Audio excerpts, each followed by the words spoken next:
Hey fam, it's Coach Rye from Functional Flex Team FFLEX here on my YouTube channel.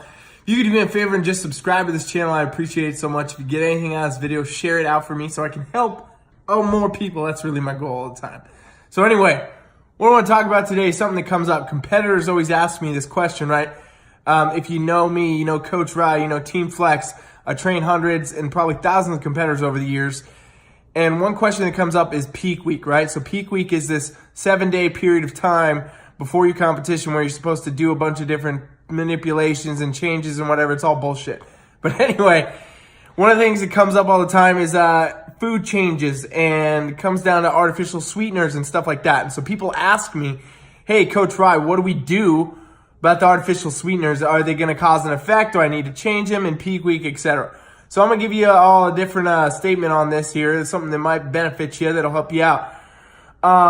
When it comes to peak week and artificial sweeteners, we're talking about stevia, sucralose, whatever. I forget what they're all called, to be honest. But, any artificial sweetener, there can be some stomach distress, gastrointestinal distress that can come with artificial sweeteners and doing them in high amounts, etc. Because basically an artificial sweetener is exactly that. It's an artificial sweetener. So it's a object, a chemical compound, or whatever you want to call it. Sometimes they're natural, but most of the time not an amount you could ever eat naturally.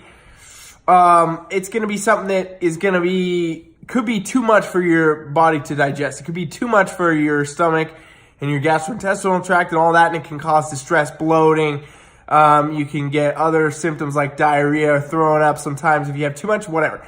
This is especially true when you're like in a depleted state, right? So a lot of competitors, not mine, but a lot of competitors will train, do a lot of cardio, diet really hard, and be basically at their end, in peak week. So it can be real hard on your body to all of a sudden have all these artificial sweeteners.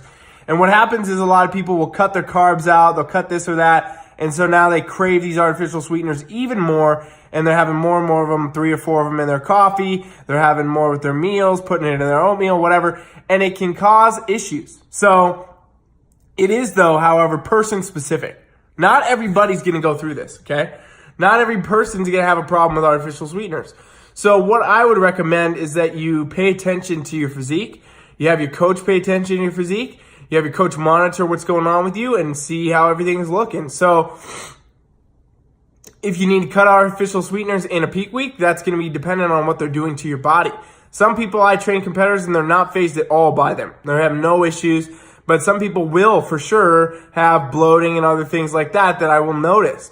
So if somebody's bloating out in their peak week, or even any other time for that matter, it's a recurring problem of bloating, I will look at that and be like, hey, check out all the things you're eating that have artificial sweeteners. Hey, if you're supplementing with artificial sweeteners, putting your oatmeal in your coffee, whatever, how much are you doing with that? And, then we'll look at it and cut it out, drop it out, do whatever we need to do to minimize it so that effect is not going on. Because nobody wants to be bloated in or out of a peak week, let's be honest. However, though, some people can have pretty high amounts of it and never have a problem. So each body is different. Each person is different. What you need to do is assess it on an individual level. There's no generic one-size-fits-all when it comes to this. You need to kind of review yourself, review your body, and see what's working, see what's not. Drop it in, pull it out, whatever it takes to make sure that you're looking your best, you're performing your best, so you're going to have the best time health-wise, physical feeling-wise, and on stage, okay? So that's the most important thing. So when it comes to artificial sweeteners in peak week, could be an issue, might not be one. Pay attention to your own shit and do what works for you. Coach Rye is out.